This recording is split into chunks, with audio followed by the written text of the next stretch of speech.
All right. Hello, everyone. We are live. Thank you for being patient as we got all of our speakers on. I'm sure you all understand the difficulties of online events nowadays. So great to be here. Welcome to our AMA. I am Casey, and I'll be helping you throughout the event as moderator. If you are tuned in, go ahead and shout out in the chat where you are tuned in from. I am in not so sunny Denver, Colorado today, which is kind of a surprise. Today we are talking with some awesome business experts and GoDaddy Registry, a global network partner here at Techstars, on starting your business, finding your market, finding your customers. It's a great topic for all of our audiences at Techstars, whether you have an idea, whether you currently have a company, if you have a business idea, what do you do next? We are here to help you. So at any time throughout the broadcast, if you have any questions for our speakers, you can put them in the ask question box below our faces. And you can also put them in the chat box. And I think we're also trying to stream to LinkedIn right now. So I'll go ahead and check on that. If you're tuning in from LinkedIn, hello over there. You can go ahead and put your questions in the chat there, and I'll be monitoring that at the same time. So I would first like to go ahead and introduce our speakers. And Anna, if you want to kick us off. Yeah, great. Hi, everyone. My name is Anna Kinsani. I'm Vice President of Community and Partnerships at Springboard Enterprises. Sorry, I'm like double hearing myself. And I've been with Springboard about 6 years, running all of our alumni communications, partnerships, events. Springboard is a global network that runs programs for women-led tech and healthcare companies. We now have over 800 alumni that we've worked with over the past 20 years. We actually just celebrated our 20th anniversary.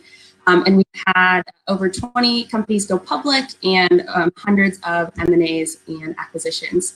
So still building that portfolio, we have our Health Innovation Hub, our Tech Innovation Hub, and the New York Fashion Tech Lab.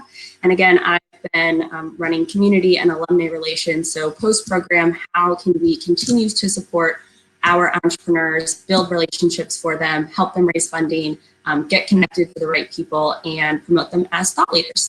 So, and I have a background in politics and corporate sales, and I am currently based in Sacramento, California. Awesome, thank you. Neil. Hey everyone, my name's Neil Milet, and I'm a farmer from Indiana. I'm coming to you from the middle of the cornfield today. It's a beautiful part of this country, and it's so nice to see everybody. Besides farming, I have a passion for entrepreneurship and really international relations. I've been fortunate to travel to nearly 25 countries over the last 10 years, advise foreign governments on all sorts of big food/ag projects, and also invent some new technologies. And my most recent focus is about empowering people from rural America to have the same opportunities to compete and grow and advance their careers when it comes to entrepreneurship as the folks from big cities. It's much different coming from a small town of 500 people and going to San Francisco for the first time and presenting your technology. And it's overwhelming. So we have to find ways to get more young folks to be inspired and know they have what it takes to compete. Thank you. Awesome. I love this diverse background we have today. And I think that's great. And I'm originally from Ohio, so Midwest is best. So great to have some other Midwest folks on here.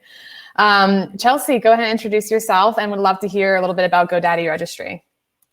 Yeah, sure. So, hey, everyone. My name is Chelsea Hurley. I'm on the GoDaddy Registry team.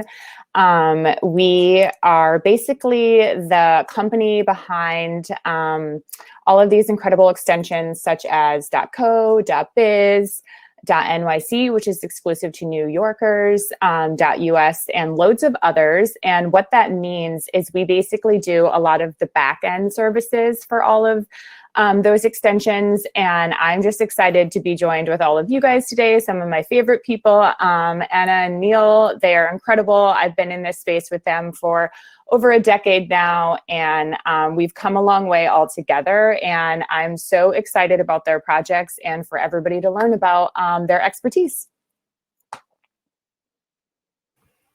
Awesome. And so as a reminder, go ahead and put your questions. I see everyone on LinkedIn, so awesome to see everyone over there.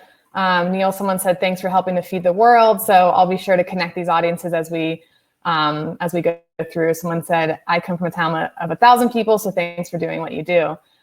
Great. So we are going to go ahead and just jump into, I have some questions that we hear often on our AMAs and as we help companies through Startup Weekend and through Techstars. And we'll kind of just get started from there. So first question is, how do I know when to take my idea full-time? So we probably have a lot of people watching that may have an idea. They are wondering, can they quit their job and go full-time? And so for whoever wants to start with this one, what are some ways that maybe you knew when to take your idea full-time?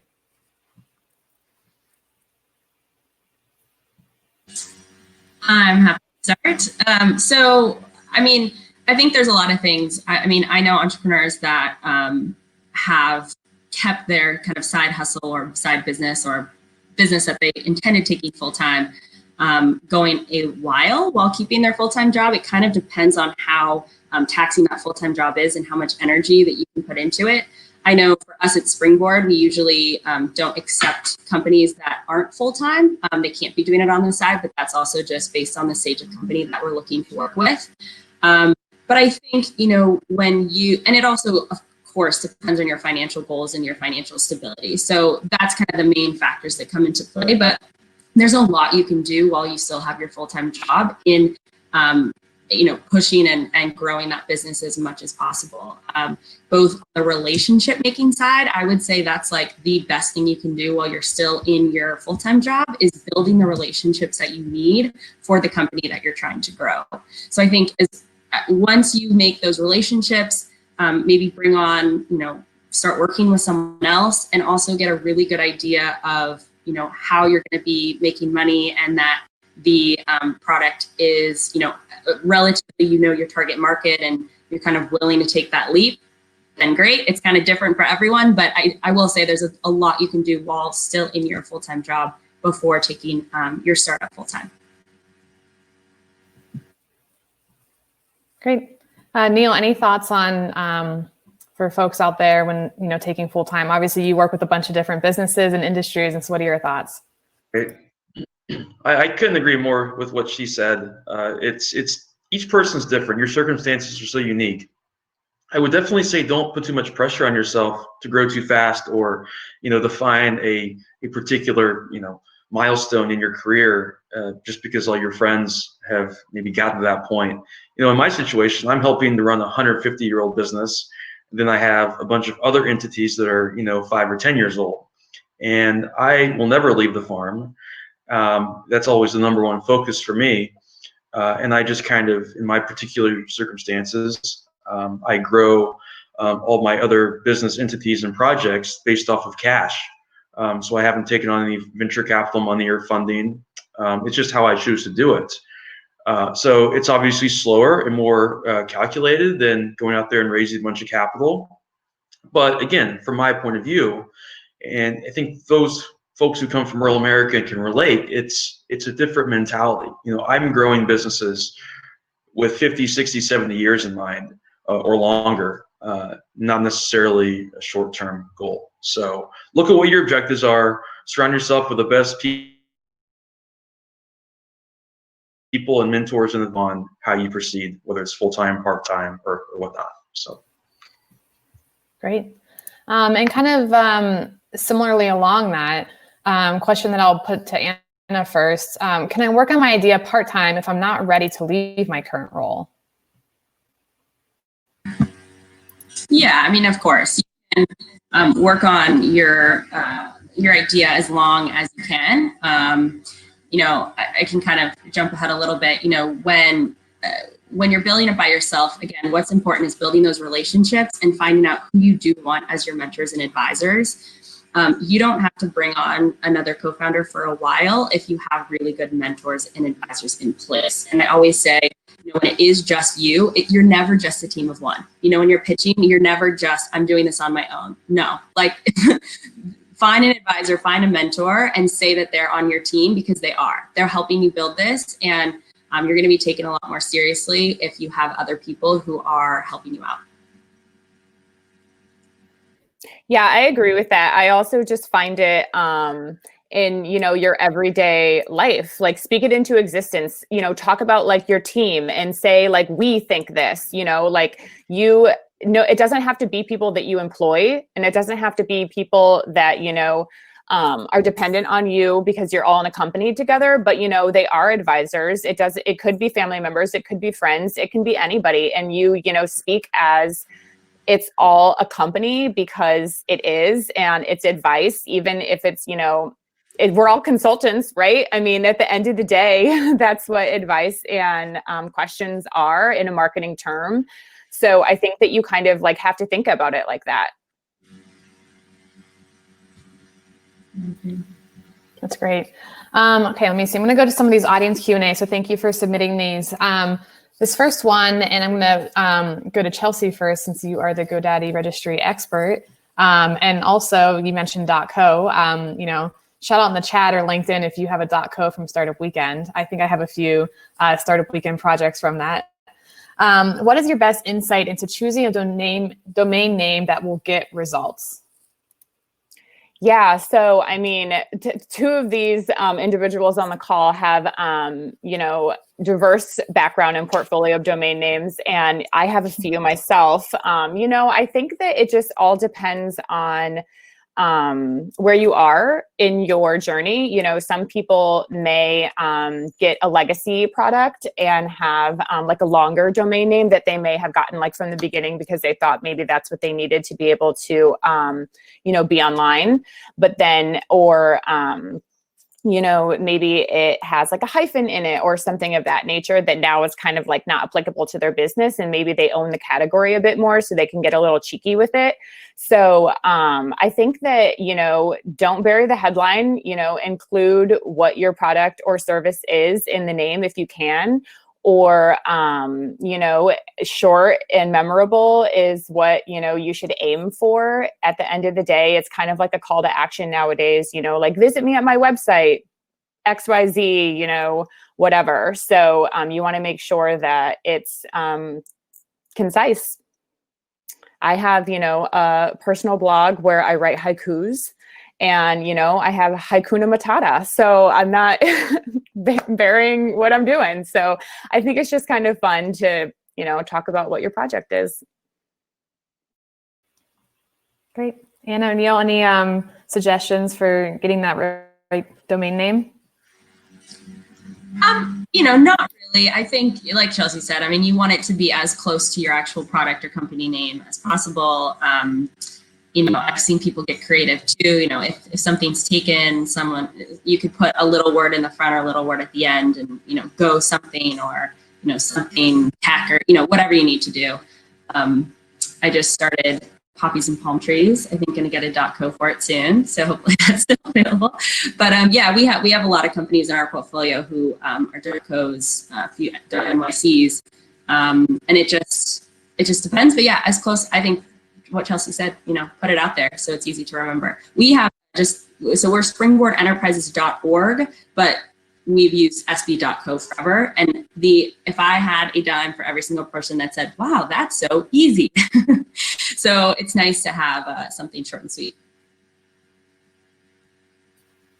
Great, thank you.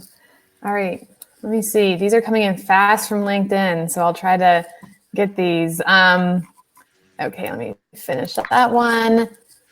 All right, from LinkedIn audience, what's the easiest way to do customer discovery? Do we run customer interviews, doing validation about the product service without spending much and launching an MVP? So there's a lot in this question, but what's the easiest way to kind of start out on doing customer discovery if you don't have a lot of budget for it?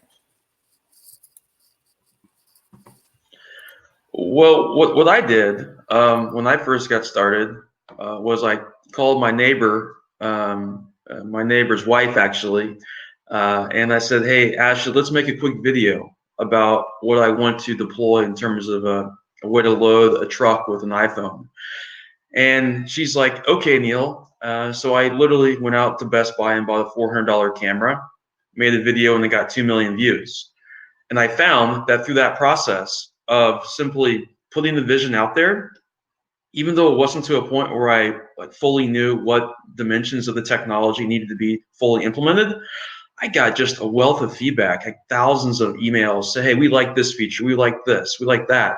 So don't overthink product discovery, and don't also, at least from my point of view, invest so much time and energy that you develop a solution, that you get feedback that says you need to change it. I think the first lesson you have to accept is whatever you start with, it's going to change 50 times over the first year or two. So be prepared for the good feedback and the negative feedback. Ultimately, it's going to make your product and your business stronger. Great. And anything to add on to that about customer discovery? Yeah, no, I think that's great, especially in the age of social media and TikTok and, you know, things that can blow up in literally 2 seconds. Why not put it out there? And to Neil's point, just don't get too caught up on your original idea because it's going to change. Great. Chelsea, anything? Yeah, I think I don't unfortunately know the name of, you know, the actual services or the software, but I'm sure a quick search online would yield some results. But, you know, there's so many great crowdsourced opportunities that you can ask people, you know, to look at your website, like do user experience, do ambassador questions, you know, bounce things off that way. So there's a lot of free to low cost options where people just want to provide feedback. And I would also advise to look at your local community as well. You know, there's, you know, local chapters of business services through your government that may be able to put you in contact with their networks and alumni that lots of people will be able to just troubleshoot or get on the phone with you, you know, for 15 minutes. I know I just did a survey with a mom's group that I'm in, and they gave me a $5, you know, Starbucks card. So it doesn't, you know, take a lot, but it is nice for you to be able to give a gesture, I think, of using people's expertise in their time. Also, just one more thing I thought of is, you know, what's really important is to always know your competition as you're building, and I'm sorry for this sun, it was raining 2 seconds ago. It's really important to know your competition. No one should say they don't have competition. There's at least someone doing something similar to what you're thinking of. And sometimes you can use, you know, what they're doing, maybe even, you know, lurking the comments or feedback that they're getting on their, you know, social media or otherwise to kind of know, oh, okay, this is what people do or don't like about my competition. How am I working those questions or challenges into implementing? Awesome, thank you. Next question, general question, idea versus execution.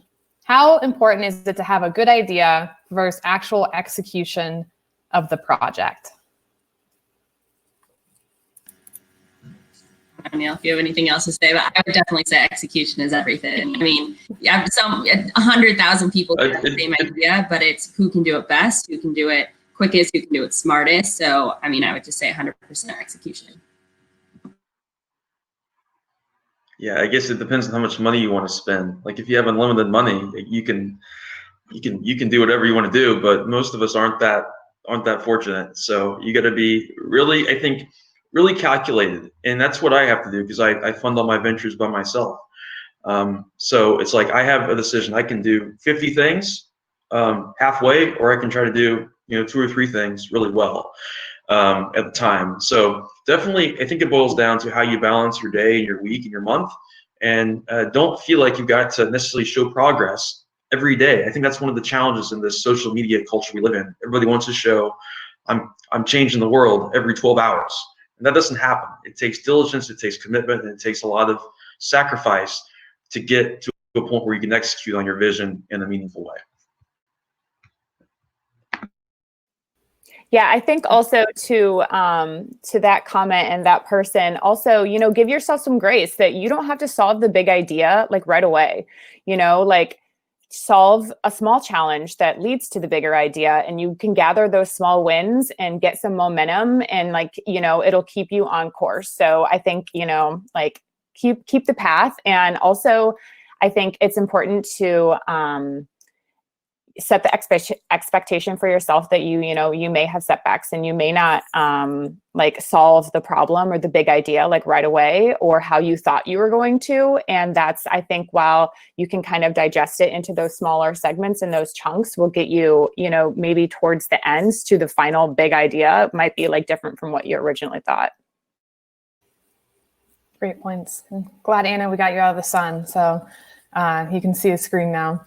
All right, let me see.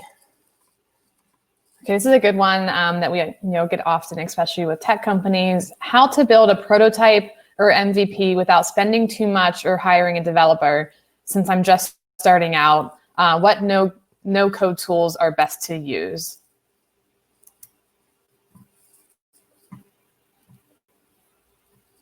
Who wants to start there? I don't know a ton, to be honest, because we work with companies that are a bit later stage. We don't come across a lot of these resources often, but I do know there are so many no-code options and resources out there and coming out. I mean, I just heard a pitch from a woman creating a basically no-code, VR platform. So there are so many different things like that, especially, I mean, even building your website, right? There's so many things you can do now without having the tech background, though, to be taken seriously and to obtain funding, you usually need that tech person alongside you. But yeah, I mean, I just know more on the software side that there are a lot of resources out there. On the product side, I'm not as familiar.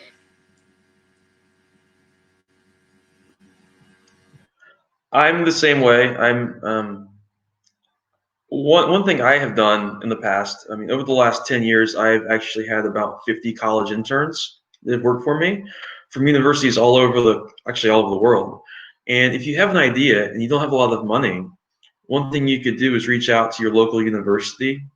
Maybe they have a computer science program and say, hey, if you're like a high school student in particular, tell them your situation and see if they won't provide a couple of students to help mentor you and help give you some advice on how you can grow and scale without investing tons of money. You may have to buy them lunch a couple times, but definitely don't get discouraged, because you can spend a lot of money and accomplish a lot, or you can spend a little money and still accomplish a sizable amount of your first MVP goal. Don't get overwhelmed. Don't get discouraged because you can't go out there and drop $1 million right away. Work and make the focus, surrounding yourself with a team of advisors and folks who can help you validate your idea and build up what you need to deploy, because it's a lot more fun to have all your ducks in a row and go spend $50,000 and have something you can actually go to market with potentially, versus go out there and spend $500,000 and realize you have to change a million things. Okay, so do your homework and just take it slow.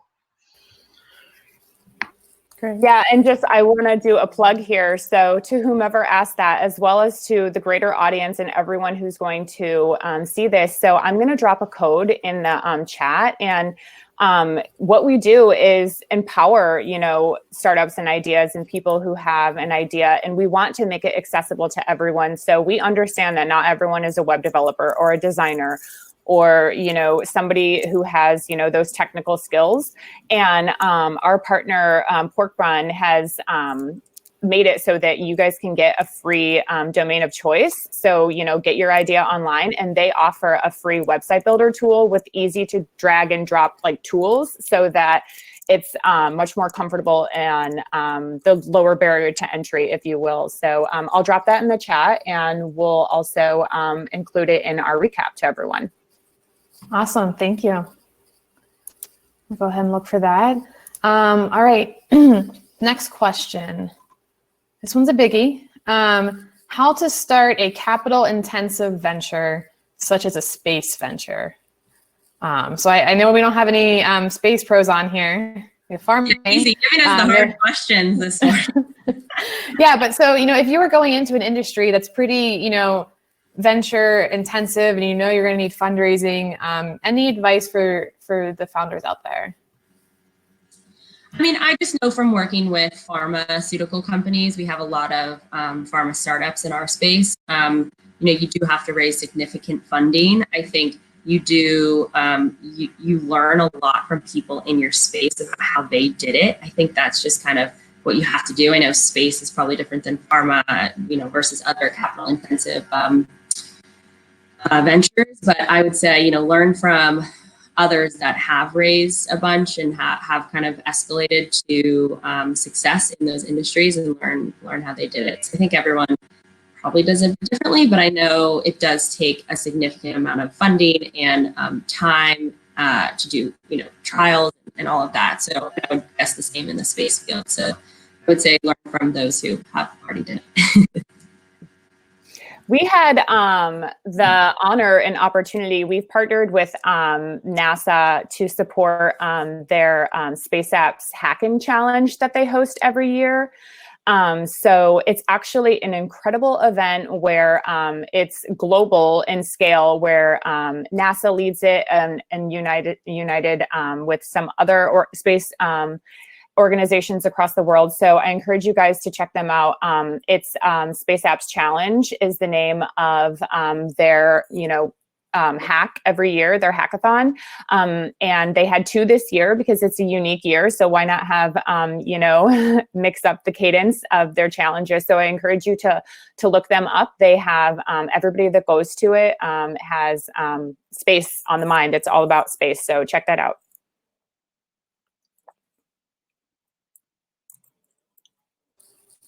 There we go. Great. Can never find my unmute button. All right, let me see. We are going to go to a question that's a little bit opposite of space. This came from LinkedIn. What do you recommend when your customers, senior citizens, refuse to be online and are now isolated in their homes? And then she also has an ask, consider teaching your older family members how to use technology for Thanksgiving. So what do you recommend when your customers aren't online? And they're, stuck at their home. Neil or Anna, how do you want to start that? I'm happy just to. So I think something that I was thinking about earlier too is when you're coming up with your business idea, you want to make sure you're clear on who's buying your product and who's using your product. And I mean, this doesn't completely solve the issue if older folks are both buying and using, and how do you keep reaching them? I understand that's a challenge, but think about it from that sense of, okay, in other companies, let's just say, you're selling HR, but it's the employees that are going to benefit from your solution. How can you think about how you're marketing your product to the sons, daughters, family members of these older folks who are going to use, even if they are also your clients and they also usually are the ones that pay? How can you market and work with, family to have them be the purchaser for if the older folk is the user? I don't know the specific technology, obviously, but that's just, thinking about it from that standpoint. Always know your user versus who actually is paying for the product, because that also alters, how you get out to the market, and hopefully can help some of the challenges that are coming up these days. Great. Neil, do you have any recommendations when you're working with different audiences and anything like that? Well, I would just say that you have to look at that as an opportunity to drive more value for your brand, or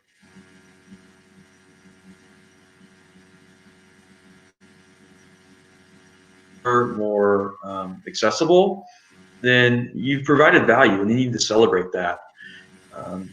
One thing that I've kind of thought about doing in the past is, making little tutorials. Maybe you make it like in a paper format that you can send to them, and in that you put a little gift or something that reminds them that you're thinking of them and that you're willing to walk along with them on this journey as they grow and advance their knowledge. But you've got to be patient more than anything. You can't get frustrated, or you can't try to push the envelope too hard, or else you may risk, turning potential customers away or things like that. So definitely be willing to invest time, but be patient in the process. Yeah. That's great. All right, next question goes into a little bit about co-founders and finding your co-founders and finding a team, which is super important, obviously, when you want to take this to the next level. So this one came in from LinkedIn, and she said, my project started as a friend's project to have fun and grow together on. So my co-founders aren't as in a founder's mindset yet. I'm planning on growing it into a startup. How can I help my co-founders change into that mindset also? I tried discussing a founder's agreement, but they weren't looking that far ahead yet. So it was hard to make them understand what the conversation was for. So Anna, I'm going to start. Everyone's kind of smiling and nodding their heads. So Anna, I'm going to start with you. Yeah, so co-founder, there can be a lot of issues with having co-founders if you don't put in the right legal agreements and just all the logistics into place beforehand. So I don't know what stage of business you're in right now, but I would say if they're actually going to come in as co-founders, 100% set, like, I don't know if you already have a lawyer, but get some sort of structure in place to set that up. And if they're not willing to come all in now, that's fine. But then you just need to be clear on exactly what you're taking on liability wise with the company. And again, I don't know if you're incorporated yet or what the deal is, but making sure that that's very clear, because if you don't make it clear now, it can get very murky down the line.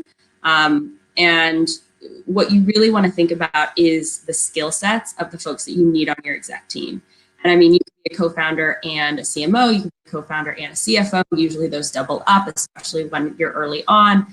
It just comes down to how much of the company you own and what the role is. But I would just be very clear right now in terms of how much liability you're taking on, what those, quote unquote, co-founders are bringing to the table and what role they're going to fulfill. If you're all, let's say, marketing folks, it might, depending on the stage of business, you will need to bring in, either a co-founder or another exec person who is maybe more on the, fundraising side that could eventually be a CEO, or a technical side or a financial side. So really being honest with yourself about each of your skill sets and getting that legal placement in. Neil, go ahead.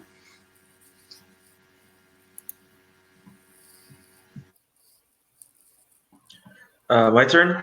Yeah, go ahead. I've experienced the side that when you don't do all that first.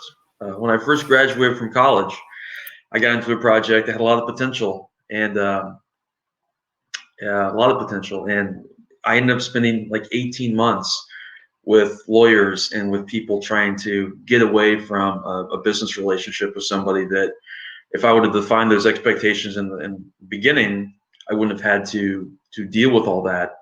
And I probably spent enough money to buy several nice cars with it. So it can get expensive very, very fast.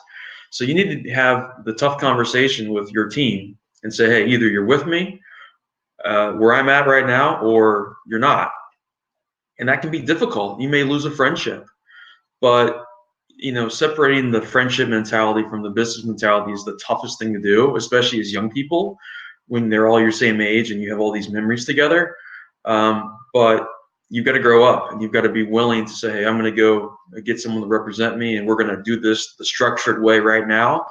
Because if you wait, not only could it compromise the viability of your business venture, but it could cost you a lot of personal capital as well. So I know that's probably not what you want to hear, but either learn the easy way or the hard way. One or two options. So. Yeah, I agree, Neil. And I think you said it. Think you said it exactly right. It sounds like whoever may have asked this question already kind of has like a gut feeling that maybe like they're more invested in it than those others. And that's perfectly fine.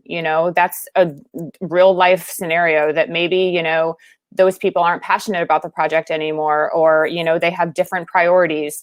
So I think that, you do have to have those conversations, and it doesn't mean that, they have to no longer be involved in the company, but perhaps it's just in a different capacity.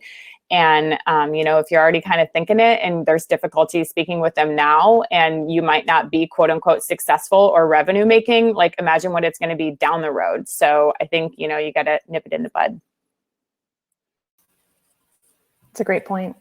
All right, let me see. Next questions. Topics all over the place. Okay, let's go into a popular one. Should we look into crowdfunding? So I know that we've talked about venture capital a little bit here, talked about investment, but should I look into crowdfunding, and how do you know if that's right for your company? I'll just from what I know of how it's worked best, it's really, really good. We talked earlier about customer discovery. It's really good for getting feedback and getting data around what potential customers think of your product. I think that is actually the most valuable. Of course, you can raise money doing it too, which is super helpful, especially for product companies that just need that initial investment or funding to, launch into, let's say, first 50 products, or to do your beta, whatever that entails. But I think the biggest thing to take out of it, or I guess it would be a miss if you didn't take advantage of the data and the feedback that you got while doing crowdfunding. But it does work best, at least from my perspective, for product companies or something direct to consumer. Great. Yeah, I have no experience really with that. So I've had friends who've tried it and they've had success, but don't depend on it or anything 100%. Be agile. Have multiple contingency plans and always be willing to pivot and never turn away an opportunity. That's great. Speaking of fundraising, what should I include in my pitch deck? So I think this is a topic that we can probably discuss at length, especially now with everyone kind of at home and pitching virtually and whatnot. So Anna, I'd love to hear from you. And then after that, Neil, I'd love to hear, because I'm sure you've done many pitches. So Anna, what should they include in their pitch deck? One of my favorite things to work with founders on. Springboard runs a program called the Dolphin Tank. It's a nicer version of Shark Tank.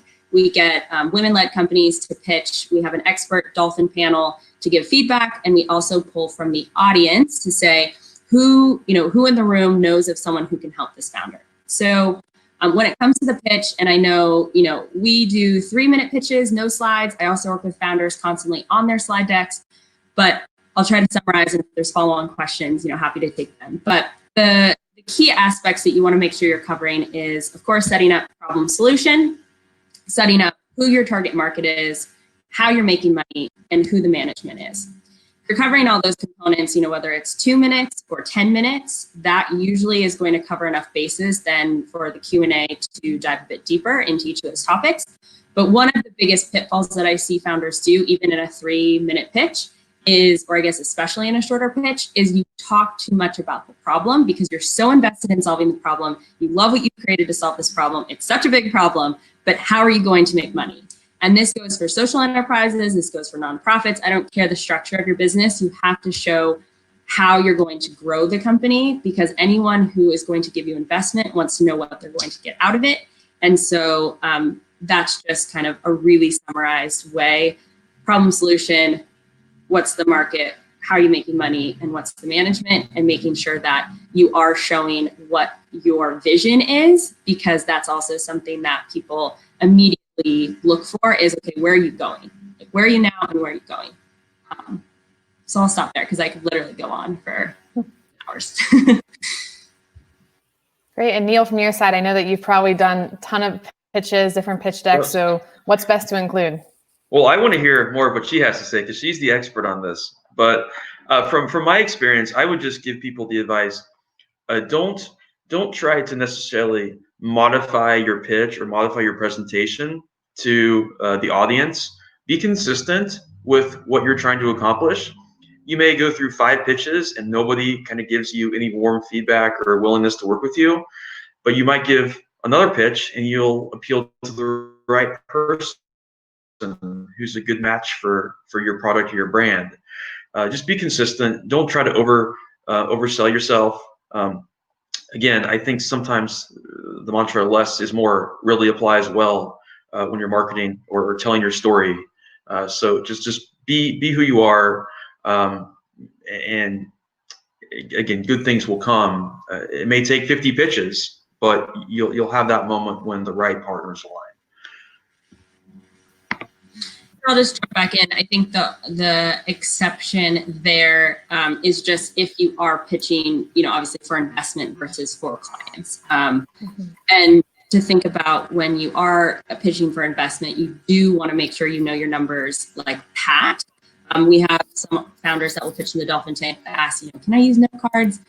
Yeah, of course, I'm not going to take them out of your hand, but you should know your company best, so you should be pitching without notes, and that's just blanket. I don't care what stage of company you are, you should be pitching without notes, because again, you've built this, you know it best. I'm not going to know if you mess up. But to to getting back to the two types, investment, make sure there's numbers. It's a really easy way to get carried away if you don't have numbers, because you try to explain everything. Numbers are a really easy way to make it succinct. And on the sales side, really looking at the problem from the potential customer's point of view. What is their pain point? What do you know about their pain point, and how are you solving that pain point? So that's just 2 more cents. Yeah, and I'll just add on to there. Have you seen any changes with what to include in a pitch deck with everything being virtual now? Should it be a shorter pitch? Is there extra info you should have in there? Because, a lot of times now, like, we're not in the room. So any things to adjust for doing virtual pitching? I've seen a few articles on differences and what to kind of think differently about. I think the biggest one that stands out, it's not so much the information that needs to be different, it's how you present yourself. So much of what investors look for is the potential of the founder, right? We hear this all the time, you invest in the document course. So thinking about how you can bring your energy and your vibe and your personality into video. And that could take practice. Some people are really good at it. They shine through the video. You could completely imagine who they are in person. And some people need practice. So I would say that's kind of the number one thing, because so many people invest in people that they like, and people that give off good energy. And sometimes on video, people don't come through with that. And also, I think some people are asking, how should I change my pitch because of COVID or changes in COVID? I would say if it's relevant to COVID, or if there's kind of that elephant in the room of, oh, you do, live events, have you switched to virtual? Obviously you have to address that. If it's something that isn't relevant to COVID, and, I don't think it needs to be addressed. That's great. Yeah. And, one thing that with the virtual pitching here at Techstars is obviously we've had to switch a lot of our demo days to online. And so we've had hundreds of founders around the world do video pitches. And we encourage them, it doesn't cost that much to invest in different lighting for your laptop, right? So I have this really annoying light behind me that I can adjust and, make different in case, you don't have great sunlight or whatnot, or just a different webcam. So I think even that too, just adjusting for $25 a lamp behind your laptop can really help with your online presence too, as I fix my lamp that's shining in my face. Great. Okay, let me see. Next question that we have here from Rebecca. What critical people should you first invite to be part of your advisory board, and what qualities should they have? Who wants to start that? I would just real quickly say people who challenge you, people who don't tell you necessarily what you want to hear. I know starting off as a young entrepreneur, you want constant validation and you want to be reassured that you're going in the right direction. But sometimes, again, having that kind of legitimate feedback from the beginning that's grounding can put you in the best position for success. So I would just say surround yourself with folks that will push you to grow and mature as an entrepreneur from the beginning. Yeah, no, I totally agree. I would say the other thing is just looking at what you know the least amount about. So thinking about where your weakness is, that's where you should really fill in first, both from an exec team and from an advisory team. So thinking about, if you know nothing about fundraising, make sure you get an advisor that's going to help you with that, or a certain market vertical. Yeah, look that first. Yeah, I was going to echo that. I think, Rebecca, it's important just to look around and understand, does the board represent, your customer? Does the board represent, who might, like Anna had said earlier about, like, maybe they're not your customer, but they're going to purchase your product for someone else. I think you need to make sure that all different, not only knowledge base is covered, but also just different views, cultures, circumstances, user stories. You want to make sure that you can keep it as broad as possible, I think. Yeah, I was just going to add on to that exactly, but you covered it, Chelsea. Just really being intentional. I think we're all thinking about this more and more, this year and beyond. But how are you, and this actually goes to Neil's point too, how are you going to challenge yourself? And that means bringing people on that have different points of view than you, and thinking about who your client customer base is. How can you reflect that back into your advisory board? Great. All right, we're going to take our last few questions here as we get near the end of the hour. And also, I'll be sure for our speakers to put their emails and contact info in the chat, you know, if you want to connect, or their LinkedIn profiles, if you want to connect further with them. But I'm going to go to this one at the top. Pavan is asking how to build a prototype product and get patent rights. Any recommendations or suggestions? So I know this is a big topic, can be difficult to build a product, to go about patent rights. Any of our speakers want to talk about that? I'm not a lawyer. I don't have a legal background, but I do know that we've worked with a lot of law firms that do free workshops, trials, give free resources, will do consultations. And I would say go to them first and see what you're up against and what you need to think about. Because I think it's on the legal side, I think the most important thing is knowing the questions you need to ask yourself. We did a webinar with a law firm partner a couple weeks ago, and it was really the most eye-opening thing were the questions they were asking entrepreneurs to ask themselves. And it was like, oh shoot, I'm not asking myself any of these questions, So getting legal counsel, there are a lot of free resources before you have to pay, or really like choose a law firm, partner and see what you need to think about. Yeah, I would just echo what she just said. And so I have a bunch of patents. Our farm's put out like 40 patents total over the last 20 years. And the one thing I've learned from that whole process is be prepared for patents alone to not determine your success. Everybody thinks IP is great, and it is. It's a wonderful tool for offense and defense. But you got to be prepared to spend a lot of money on both of those fronts to make it actually, really worth anything. So from my point of view, I would find yourself a good patent attorney that has expertise in the area of art, as they say, that your product qualifies for. But dedicate maybe 20-30% of your time towards the IP front. It can get really consuming, both financially and time wise. And then spend the other 70% of your time focusing on building the business, forming alliances, forming an advisory team. Because again, you can have all the IP in the world, and it's not going to necessarily give you total success in the market. You've got to be able to have empathy for your customers and relate to their needs and truly connect with the market opportunity that sits in front of you. And that's got to be, I think, priority number one, especially as an entrepreneur. If you're a big company, they pay people to file patents all day. But most of us, again, starting off aren't in that position. Awesome. And so to wrap up the event, and thank you everyone on LinkedIn that was watching us over there. Would love to hear any last words of encouragement, motivation, or tips from each of our speakers for the entrepreneurs or the about to be entrepreneurs out there. Anything you want to let them know. Anna, I'll start with you. As I'm jotting down what I'm going to say. I think the biggest thing, if you have the fire in your soul to create a company and be an entrepreneur, know that it's, building the plane while you're flying it. Know that it's not an easy route. Know that there's going to be hardships, and don't give up.